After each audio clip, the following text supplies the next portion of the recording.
if influencer marketing is not at its own position, its own role in your company, you are overworking whoever has to deal with whatever it is they do and influencer marketing.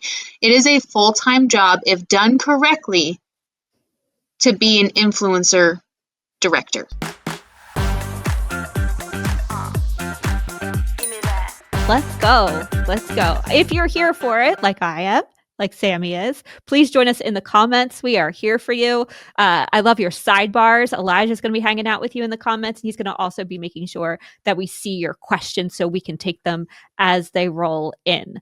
I will do my best to make sure we get to all of them. But if we don't, have no fear. We will come back to you asynchronously at the end and make sure that we follow up, whether you are commenting live or whether you're commenting and watching the recording. We got you. We got you.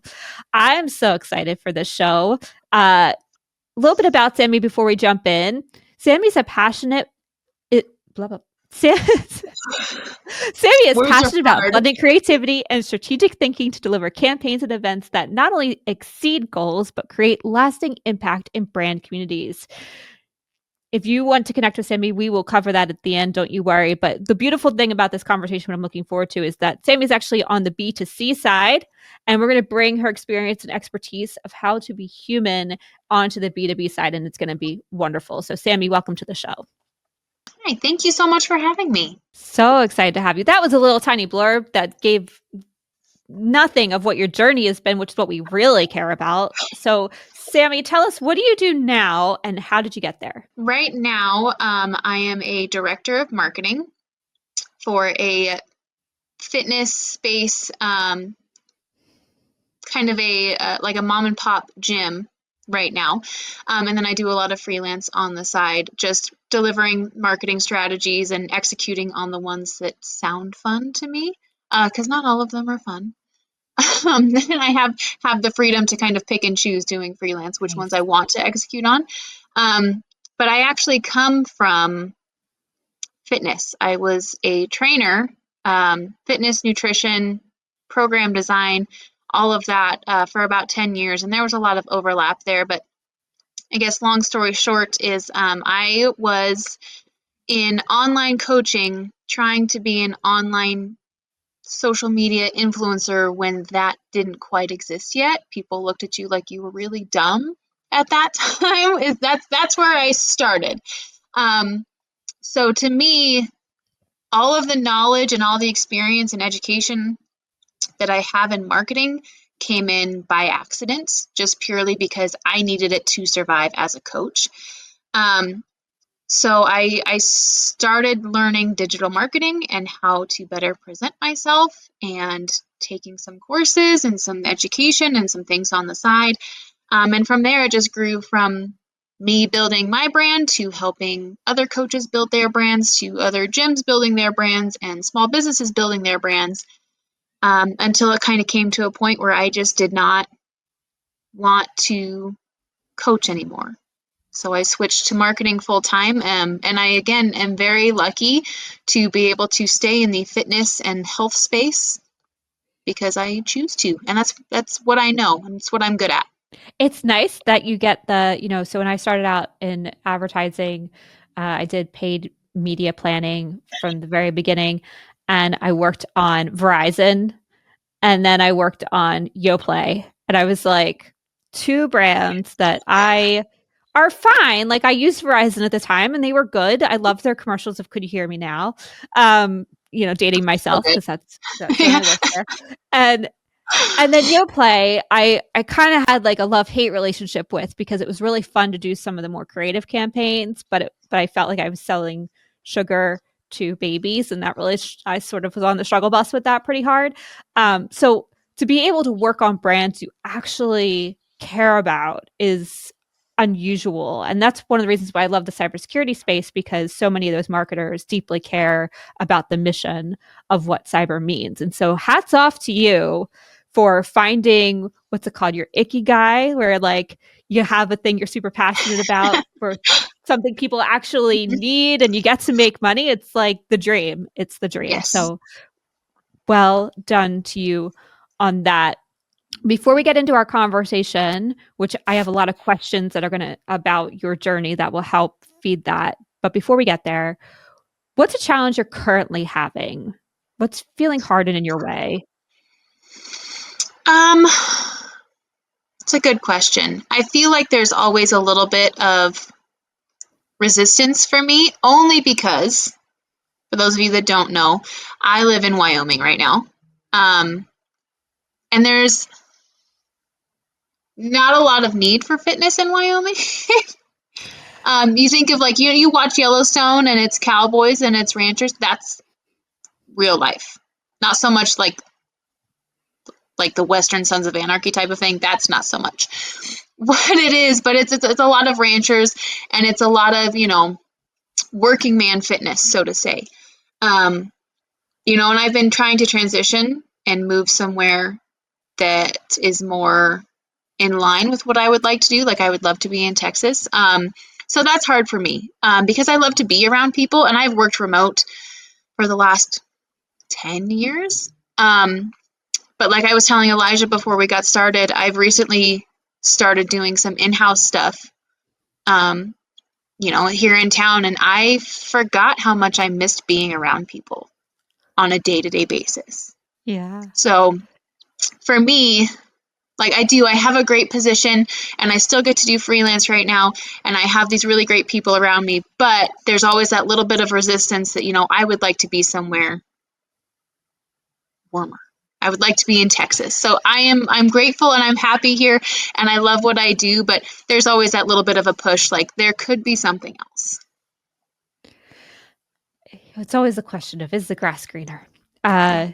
Yeah, no, and right now too, I feel like this has been a brutal winter, especially for people up north. And so I have to imagine dreaming of somewhere sunny and warm is you are not the only one, Sammy. I am feeling it too. I'm Yeah. We feeling it hard. we got Mhm. fake spring for a good week and then I woke up this morning and there was snow outside. And I was like, you know what? No. No. No, I need the sunshine. Please, yes. We've gotten very lucky this last week. The sun has been shining and it's been cold still, but at least the sun is out. And I'm like, I'll take it. Oh, it's Yeah. not ideal, but It makes that's such a how difference. really, really does. Wonderful. Let's talk about why, when we talked, you felt very strongly about this topic. And I'd love to sort of set the stage of why you feel like this isn't why we need to have this conversation. So what's happening in terms of your point of view in how marketing is working out in the world that it's sort of lost its soul a little bit, or maybe it never had one. I don't know. You tell me. Right. What sort of yeah, what are you seeing out there? Well, like we talked about before, I think what really started it for me was, if you go back to advertising in the 90s or the early 2000s, it was supermodels and it was, you've got to be the best and you have to have this. And if you don't have this, then you're a loser, so it was very fake, I guess is the best way, there's a lot of words for it, but short story, like it felt very fake, and you were chasing perfection all of the time. And I don't know if you've met any other humans, but that's not real. Like nobody can attain that, and like nor should they want to. So what I've seen and what I really enjoy is that shift of brands and people that brands bring in to bring them back to life and show the more human side, and it started with influencers and creators that just started to share their life. And they gained these massive followings because people want to see other people being relatable.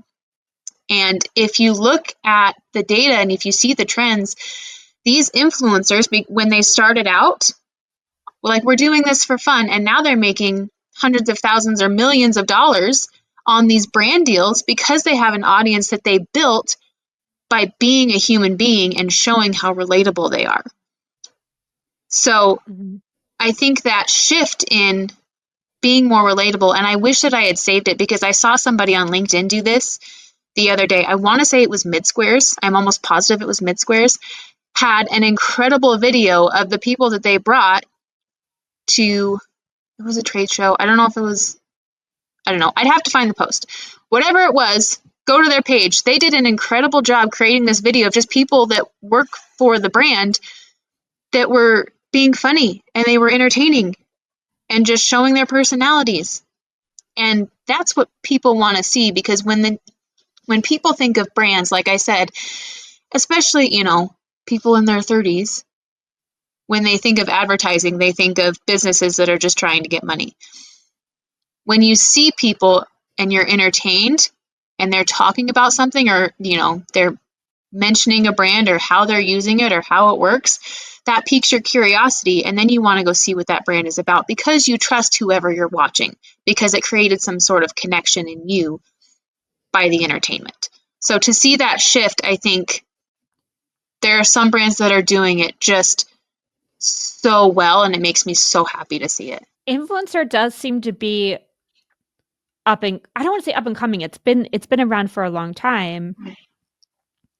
But I think with the rise of AI and how the buyers are buying these days, where they don't want to click on anything, they don't want to give up their information, they want to do their own research and their own homework, and they want to hear from real people, that having an influencer program as part of your marketing program is kind of necessary Mm-hmm. now. It feels like there's that shift happening. And I don't know that B2B marketers have really figured out how to do that. I want to say, I feel like everything's easier on the consumer side, but I could just be biased because I've been in B2B so long. And then when I dip my toe in B2C, I'm like, wow, this is It's 3 week sales different. cycle. And change this thing today and I'm seeing results tomorrow. Yes, please to that. But I, I feel like B2C has been on the influencer train for a long time, and now B2B is just catching up. So, considering this is where you sort of started your career as a marketer, can you share with us, like, what are some of the best practices that come with bringing influencers into your marketing program? Is this something you are actively doing even today with, as yourself as a marketer, are you bringing influencers in, and how are you doing that? It's not something that I do on a day to day, but like I said, when I deliver strategies, influencers are 97% a part of that strategy for good reason. Like you said, it's almost necessary now, because what it does is it creates that social proof that people want to see. And there's a million ways to create social proof, but one of the best ways is to have somebody talking about your product in a good way on their own social and just tagging you or collaborating on the post, and sometimes that gets a little bit tricky because when people see like collaborations on the post, again, it's, in your brain, you're thinking they're being paid for this, and it creates that little bit Mm-hmm. of an ick.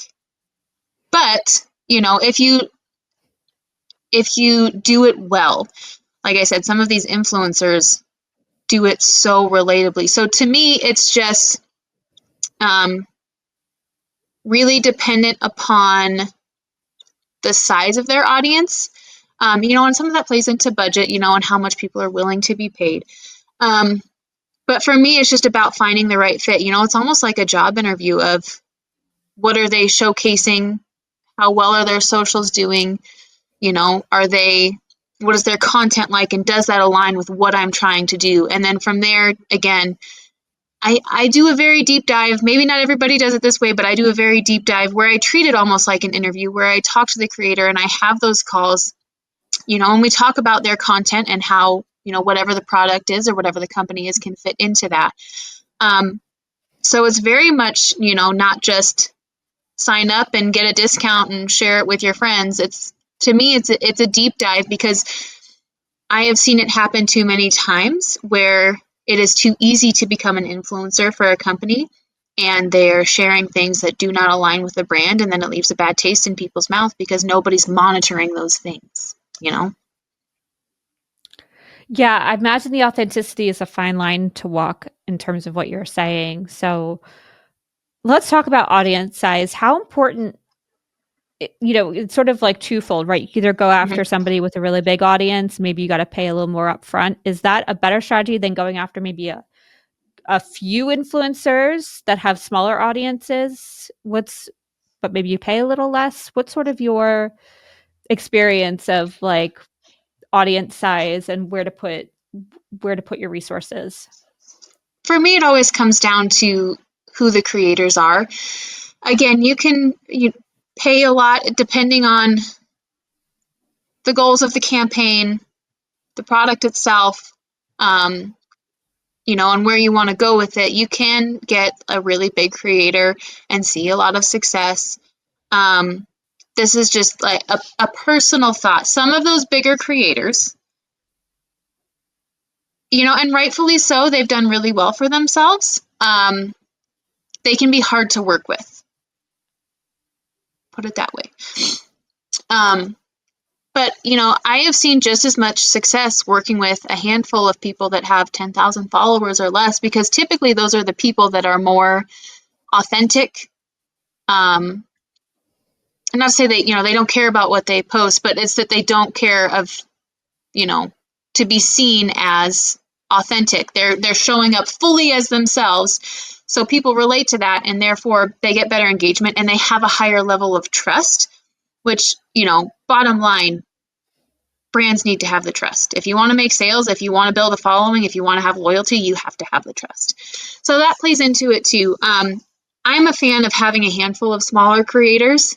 But again, that goes into having those deep dives and having those conversations, and I've gone as far as to run, a couple of like social media crash courses, again, just to, here's kind of a guideline to follow of, answer this question, answer this question, answer this question. Okay, now you can post, type of thing. But personally, I like a handful of smaller influencers. That's kind of my bread and butter. I haven't done a lot of influencer programs, but I feel like that's my intuition of it being easier to work with those folks and being more collaborative with them. Um, how much leeway do you give, or are you very prescriptive? What's sort of your when you engage? So, like, you've picked out your influencers now. How much guardrail do you give them? Is it very strict of do's and don'ts, or is it pretty much like, here's the goal of the campaign, you Mm-hmm. do you? That's another really fine line. Because, and a lot of it depends on the content that they're already posting. But again, that goes into picking the influencers. If I really like the way that they're delivering whatever it is that they're delivering, if they have a really great way of setting things up in their posts already, here's what the campaign is, take it and run with it. And of course, there's typically approvals that happen before they actually post.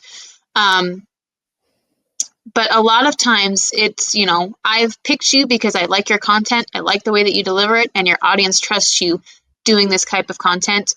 This is what I need you to do. Take it away. But, What there's are some of the always parameters? Yeah, no, I love that. I do think it's a balance.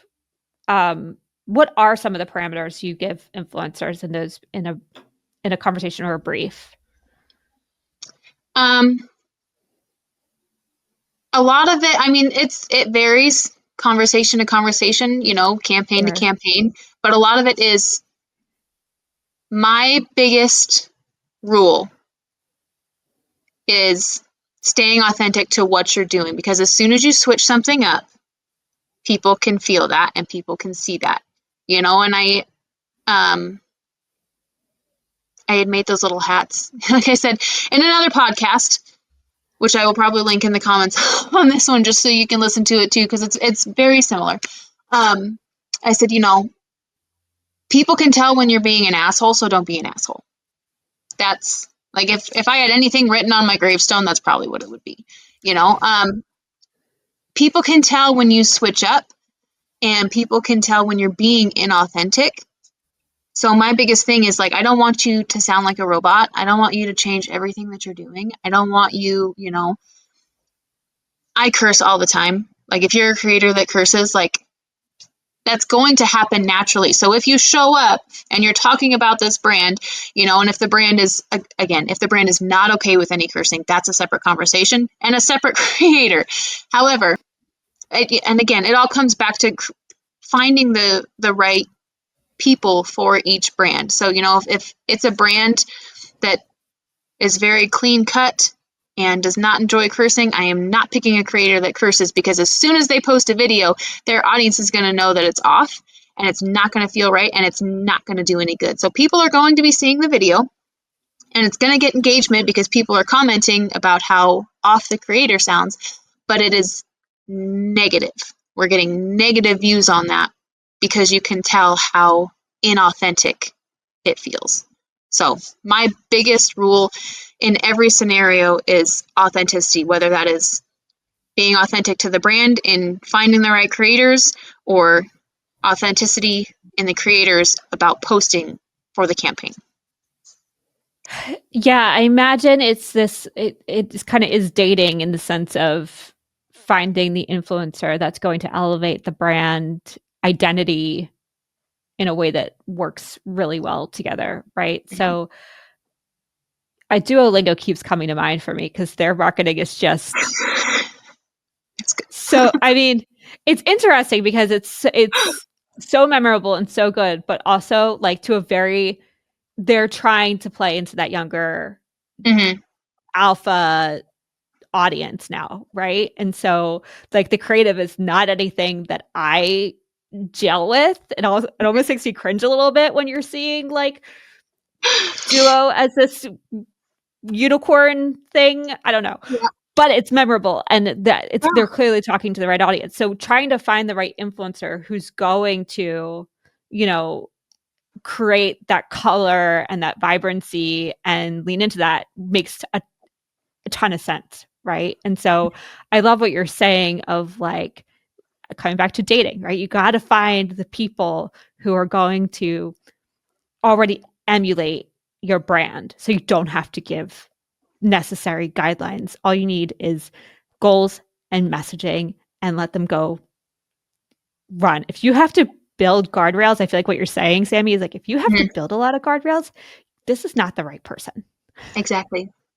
Yeah. Yeah. Which, like, just as a side note, if influencer marketing is not at its own position, its own role in your company, you are overworking whoever has to deal with whatever it is they do and influencer marketing.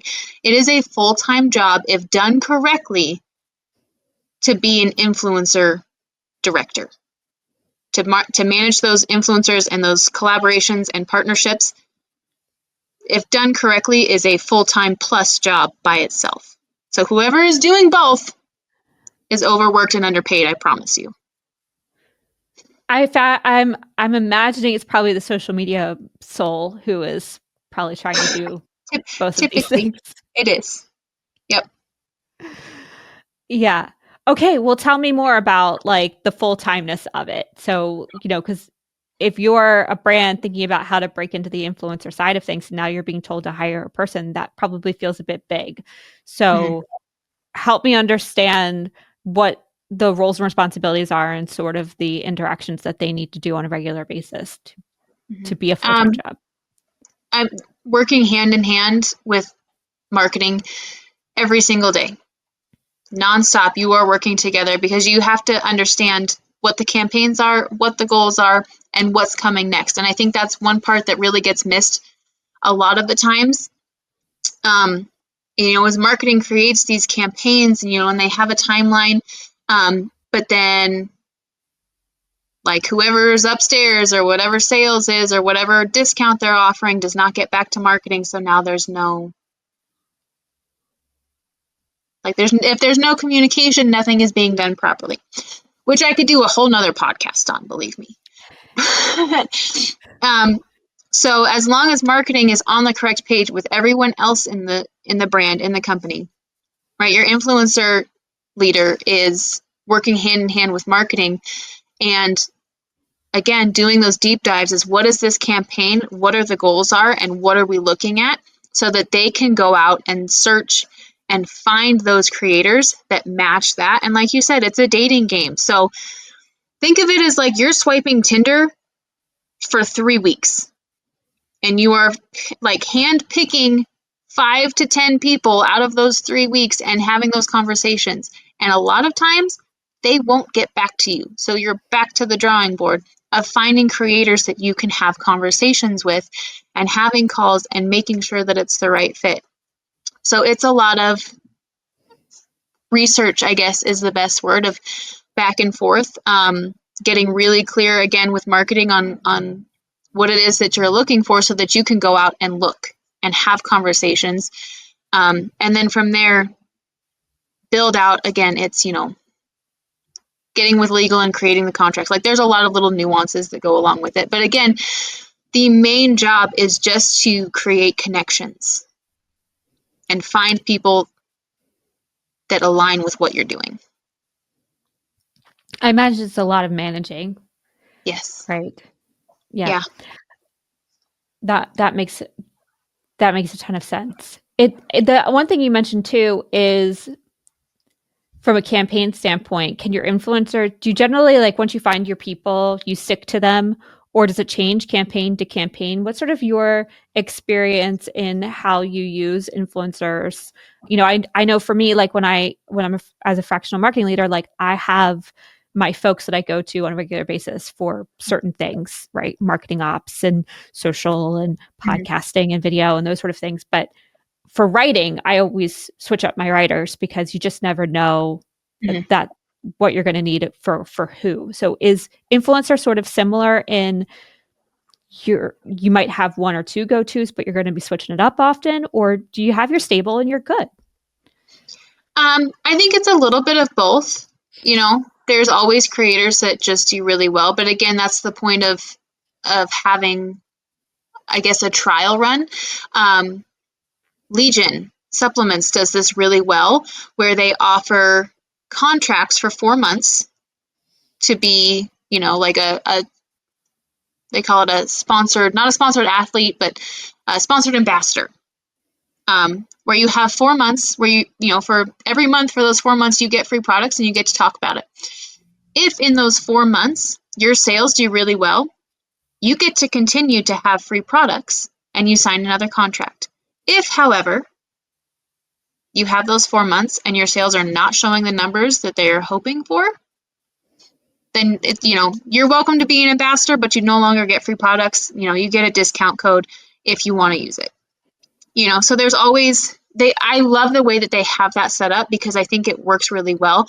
And it's in your mind that if I don't perform well, I don't get to continue with this. So like there's always that aspect, but if we're just doing campaigns, if we're only finding people for campaigns, that's where you can kind of go, okay, this one went really well. Our next campaign, I will let you know, or if they don't do as well, thanks so much. Talk to you later, Yeah. But it just comes back to how well they fit and kind of how well they performed based on what the campaign was. Yeah, that makes sense. I wonder if there's an evergreen aspect to it too. If there's just to your point, like if there's a trial period of 4 months and then things are just going well, that it's just evergreen. It's just always on, and they get to continue to feed the machine, so to speak. Because I think in B2B especially, it's less campaign driven and more about that sort of always on presence that is keeps the brand top of mind. Yeah, and Legion, like I said, does that really well, where they continue to send out any new marketing details or any sales or discounts. They do a really good job structuring that. But again, it's because they have somebody dedicated to affiliates and ambassadors and athletes, so they can continue to keep that high level of success because they have somebody dedicated to that. All right. My last question about influencers. Sorry to go we weren't planning on going down this rabbit hole, folks, but influencers has been very top of mind in terms of the marketing 3.0 playbook that is here to stay. And I'm glad that we went on this journey. My last question for you, Sammy, on this, and then we'll move on. is the measurement piece, because you mentioned it a couple of times of being able to actually measure revenue. Is that all through affiliate links that generally Mhm. happens, or how is it? Okay, I was just like, how is this being measured? Because social is sometimes a black Yeah. hole of Well, data and that you can't actually see. you can always go down that rabbit hole and request them to send screenshots of their engagement. But again, that's finicky, to say the least. Not everybody's going to do it properly. Not everybody's going to do it in general. Not everybody understands why that's important. So there's a lot of different platforms where you can track all of your affiliates, and you can see how many clicks they got, where the clicks came from, how much they've generated. So yeah, it's incredible. One, just to have the platform that has all of your affiliates on there, and really good ones, you can track the different campaigns and, like I said, track all the clicks. But yes, that's social is not the way to go if you're tracking your affiliates.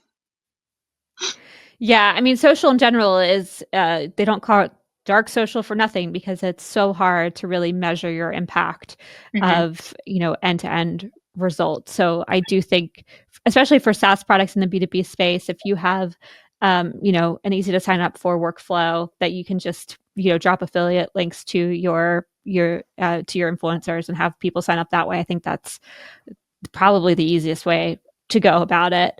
Um, I love, yeah, I think that makes a ton of sense to me. Okay. Sorry, folks. Hopefully that was helpful. I found it very exciting. That's why I went down that rabbit hole. But, Sammy, when you came on, you were talking about how, the 90s was very much about showcasing this ideal of what people considered perfection. I worked at DKNY as an intern, and it just drove me up a wall. The models they were picking, I was like, this is not a reflection of most people. So I get that you want this for the runway, but like this is really Right. disheartening. So I feel that's in my core, having worked in fashion, of like the not like the inauthenticity of what marketing was and still kind of is to some extent this day. So influencer is a great example of how we've pivoted to the authenticity and giving marketers a way to really bring their brand to life in a really human element. Do you have any other ideas on or aspects that you've used um, that brings human back to the brand? Um, yeah, I have yet to find the right way to describe it, or I guess the right words to describe it. But if you look at, say, Dove, and their Everybody campaign, I don't think that's the name that it is, but Dove. Mhm, I do. It's soap. It's body wash. What they sell is self-love and acceptance, and in turn, they make people feel good. And then you associate that with their soap. So they're not looking at it as, you need to be clean because you smell funny. Here's some really great soap. It's, everybody is different, but everybody is worthy of love. And now we're really soft because we're using this soap. So why don't you try it? There's, Yeah. it's a way of thinking outside of the box, but it's still connected. For example, like, you know, I have done a couple of campaigns for like physical therapy or mobility where it's, people getting to do the workouts or getting to run with their kids or getting to do whatever it is, and at the very end, you talk about the brand, because it's not what this brand or what this product is specifically doing, it's what it's allowing you to do or what it's allowing you to feel. And that, again, it's that another layer of connection and authenticity that people are feeling because they don't want to be sold a brand or a thing. People connect through emotions. So if you can give them that emotion through that 10 or 15-second attention span, you know, that's where you're really starting to see success. So to me, that's, Vulnerability. yes. Yeah, absolutely. So that's just another layer of, and again, it's easy to say, think outside the box, Yeah. and then people just end it there. It's like, well, What does that okay, mean? but, and that's, so I think, if you're going to say think outside the box, which is a great thing to do, I think a better way to say that is think about how this is affecting. How does this fit in? What are they doing to make their lives better by using this? That's how you think outside the box without just saying, think of it another way. Okay. Reframe it. Yeah, like, sure, got it. I'll get right on that. Yeah. One thing you said that I love that I think we can take from a B2B perspective that we don't always consider is what does this allow people to do? Right. So this thing isn't going to is going to probably solve a specific problem, but because that problem is solved, what do they actually get to do with Mhm. that back? Because they don't have to Yes. think about this problem anymore, or this thing's been solved, or whatever the case may be. So I love that when we talk about mobility and being able to get up and run with your children. I mean, that's yeah, that you're not talking to your point, you're not talking about the the thing that's making you, the exercises so you can move your Yeah. joints. I love Yeah. to Well, move my joints, but why do I get right. to move them? Well, and there's always these things that, you know, so I did that little series of, psychological hacks. What it was, it's just things that people forget because they want to go shiny bells and whistles, and you forget like these are foundational things that people need to have for your brand to be successful. So it's like Simon Sinek has, all what is what is the verbiage? All successful brands start with the why and not with the what, which is just another way of saying like what does your product do for people or what does your business do for people? Because that's what matters to them. Not the product itself, but what can you do to help people? And that's what hooks them. And then you start with everything else. Sorry. My dogs are, I've Yeah, talked no, too we love long. furry friends. I have, yeah, no, I have furry friend over there. Furry friends are the best. Um, I mean, messaging, making messaging human again, and I love what you're talking about in such a positive way. In B2B, we sometimes lead with fear, uncertainty, and doubt. We call that FUD. Mm-hmm. I'm glad that we're moving and have continued to move away from that, which is just amazing. And so I just love some of these examples from a very human aspect of how to lead with the positivity of what we're giving people back in their day to day lives. And I just think that's really beautiful and something we could really do a better job of messaging. I think when we talk about problem solution in B2B, we tend to your point, talk about the solution being a very tactical thing.